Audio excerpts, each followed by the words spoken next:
فاذكروني أذكركم واشكروا لي ولا تكفرون يا أيها الذين آمنوا استعينوا بالصبر والصلاة إن الله مع الصابرين. Pada kajian subuh, ketika sudah masuk syuruk, alarm berbunyi dan ustadz yang mengisi kajian belum selesai, tapi ada jemaah yang melakukan sholat syuruk. Dalam hal ini adab enggak? Sangat tidak adab. Loh kok enggak adab? Pertama, Pak, majelis taklim itu haknya seorang ustadz. Makanya Allah mewajibkan para sahabat dalam majlis taklim itu wajib minta izin kepada Rasulullah SAW ketika mereka mau pergi, dan yang lainnya wajib minta apa? Izin dulu. Itu adab majlis taklim. Kalau ustadz mengizinkan silahkan. Kalau ustadz tidak mengizinkan nggak boleh pergi. Itu adab dalam majlis taklim yang banyak tidak diketahui orang, Pak. Sekarang kita lihat banyak ikhwan datang pergi seenaknya aja, nggak ada sama sekali minta apa? Izin. Iya. Yang kedua, Pak, sholat syuruk yang rajih, yang sahih itu adalah sholat duha. Makanya dalam riwayat Imam Ahmad dengan lafaz begitu, hatta yusalliyad duha, sampai ya sholat duha. Sedangkan sholat duha itu, Pak, panjang waktunya. Jadi yang dipahami sholat syuruk itu pas syuruk, kalau enggak nanti waktunya habis. Salah, benar, salah besar itu. Ya. Sholat syuruk itu disebut syuruk kapan, Pak? Kapan disebut syuruk? Ketika terbit matahari. Wah, ini juga kesalahan parah nih, Pak, benar. Karena ketika terbit matahari Rasulullah melarang sholat. Haram hukumnya sholat ketika matahari apa? Terbit. Syuruk itu, Pak, ya, terbit syuruk yang disebut dalam hadis syuruk itu adalah ketika matahari sudah mulai meninggi. Jadi dari terbit matahari ditunggu sekitar 15 atau setengah jam. Makanya yang sudah kita sebutkan tadi, bahwa sholat syuruk yang disebut dalam hadis itu yang dimaksud adalah sholat duha. Sholat apa? Duha.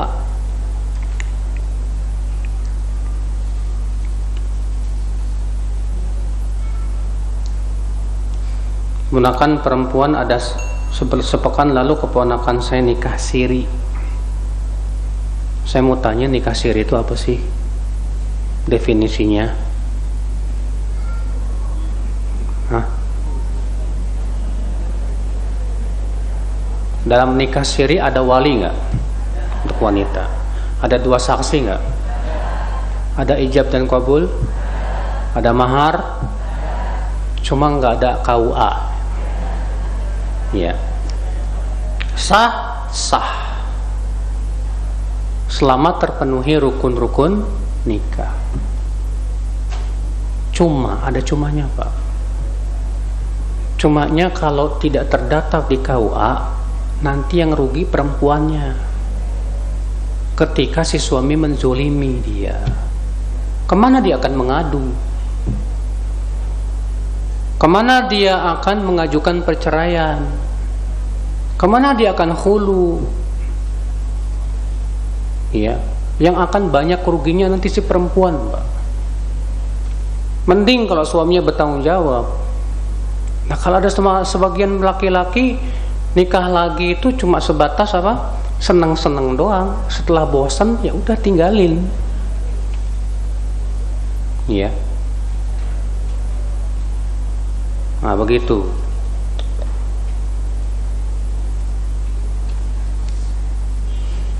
Jika seseorang meninggal dunia dan memiliki gigi palsu permanen, apakah gigi palsunya harus dicabut apa enggak, Ustaz? Tidak, karena itu termasuk menyakiti mayat. Sedangkan menyakiti mayat itu haram.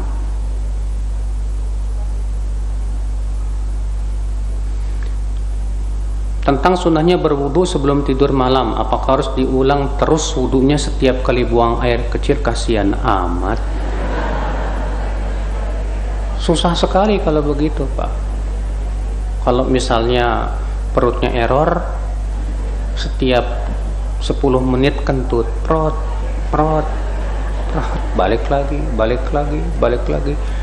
nggak tidur jadinya, Pak, kasihan. Ya.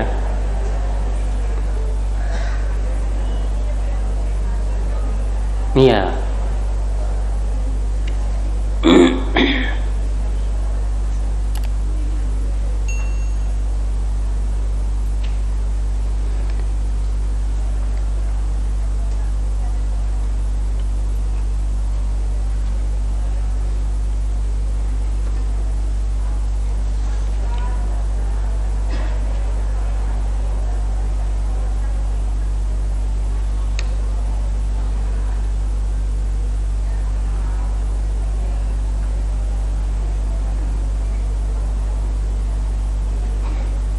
Bagaimana dengan hadis bahwa umatku tidak akan lebih dari 1500 tahun, Ustadz?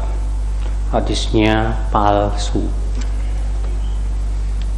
Kata Dr. Umar Falatah, semua hadis yang menyebutkan tentang batasan umur umat Islam semuanya palsu.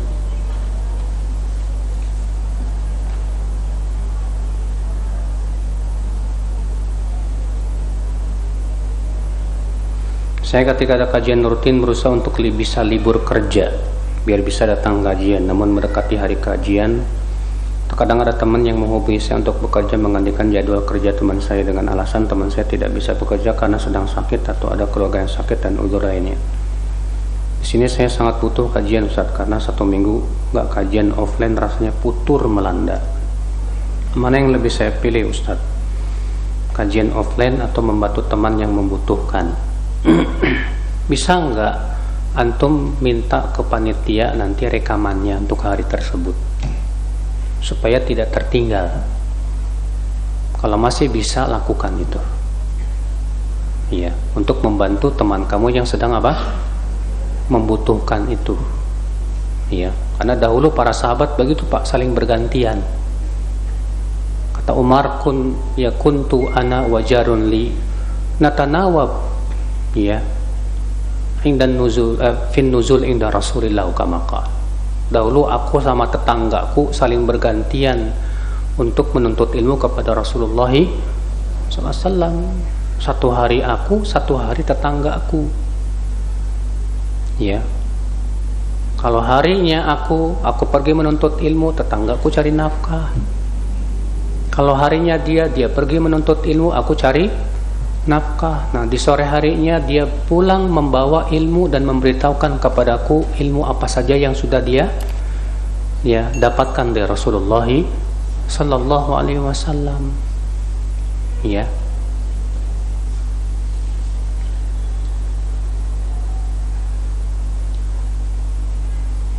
Bagaimana hukum iuran untuk acara bid'ah, Ustadz? Jangan. Kalau kita yakin itu adalah acaranya bid'ah yang tidak ada di syariatnya, jangan dibantu. Karena Allah mengatakan wala ta'awanu 'alal itsmi wal udwan. Jangan saling tolong membantu. Ya. Apakah lirik lagu cinta dapat membatalkan syahadat, Ustaz? Tergantung liriknya gimana. Kalau sebatas aku cinta kamu, ya itu bukan syirik, Pak. Itu sedang mengungkapkan rasa cinta. Tapi kalau dia bilang aku mencintai kamu seperti mencintai Allah, wah, ini syirik ini. Ini syirik ini. Iya. demi kamu aku akan korbankan seluruhnya. Wah, ini termasuk syirik, Pak. Kata-kata yang mengandung apa? Syirik. Ya, karena mengorbankan semua hanya untuk siapa? Allah. Cuma terkadang ya begitu, orang lagi jatuh cintrong, susah. Pikirannya pendek, Pak.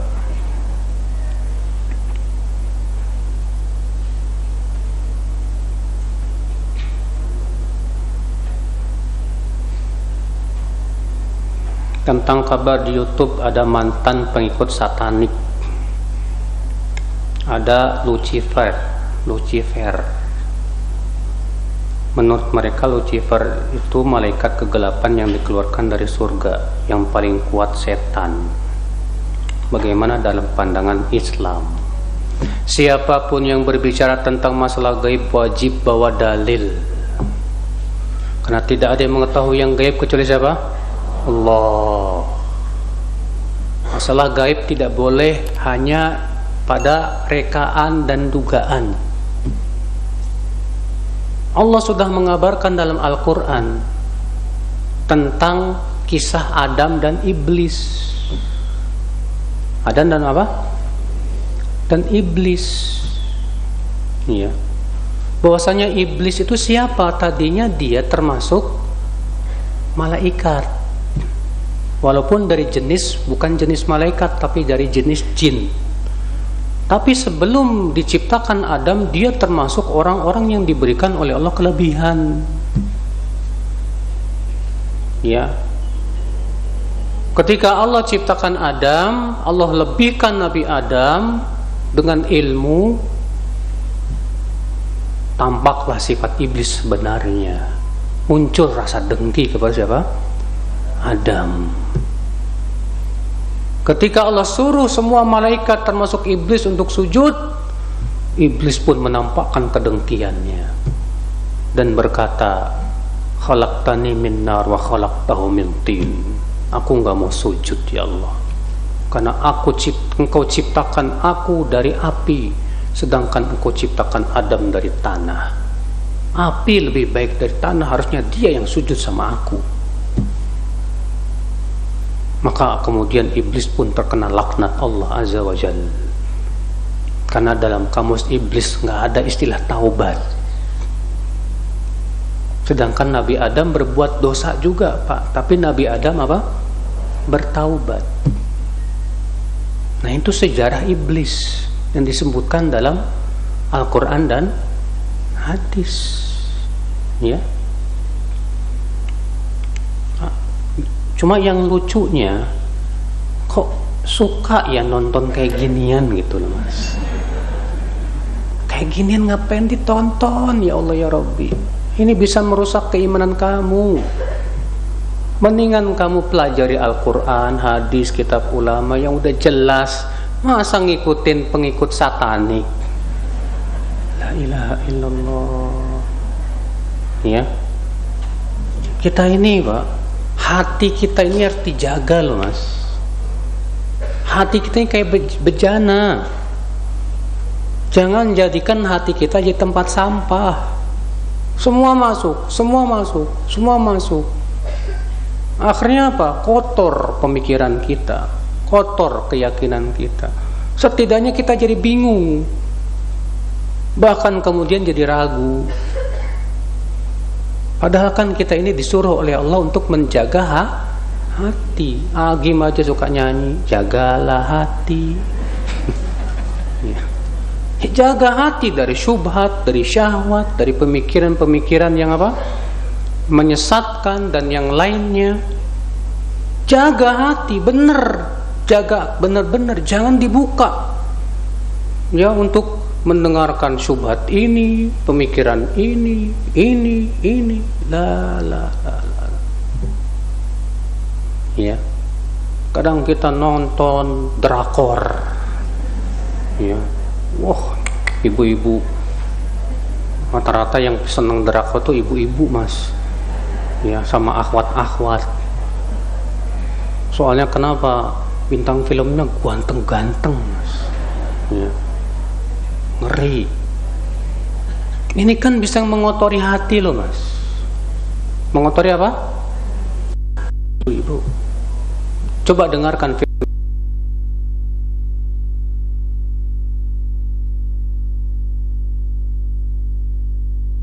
altumuhunna mata'a, apabila kalian, wahai para sahabat Nabi, meminta kepada istri-istri Nabi itu ya sesuatu, fas'aluhunna min wara'i hijab, mintalah dari belakang hijab. Lalu Allah menyebutkan alasannya kenapa. Allah menyebutkan alasannya kenapa. Kenapa disuruh meminta dari belakang apa? Dzalika athharu liqulubikum wa qulubihin. Karena yang demikian itu lebih suci untuk hati kalian dan hati mereka. Siapa yang tidak butuh kepada kesucian hati, Pak? Apakah ayat ini khusus untuk istri Nabi saja? Tidak, kata para ulama.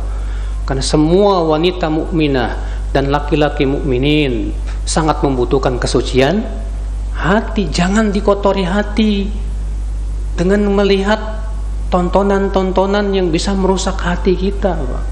Jaga hati kita itu. Ya. Ibu-ibu gara-gara nonton drakor mulu berkurang cintanya sama suaminya, Mas. Karena ngelihat yang ganteng-ganteng pas ngelihat suaminya, ya. Ada seorang suami yang tadinya sangat cinta sama istrinya, gara-gara matanya jelalatan, semua diliatin, ada akhwat cantik kok, ya. Akhirnya dibayang-bayangin, Pak. Akhirnya apa? Istrinya sudah dia tidak cintai lagi. Gara-gara apa? Hatinya nggak dijaga, matanya dilepas. Ya, hati-hati. Makanya ya ikhwatal Islam, menjaga hati itu nggak mudah. Ya.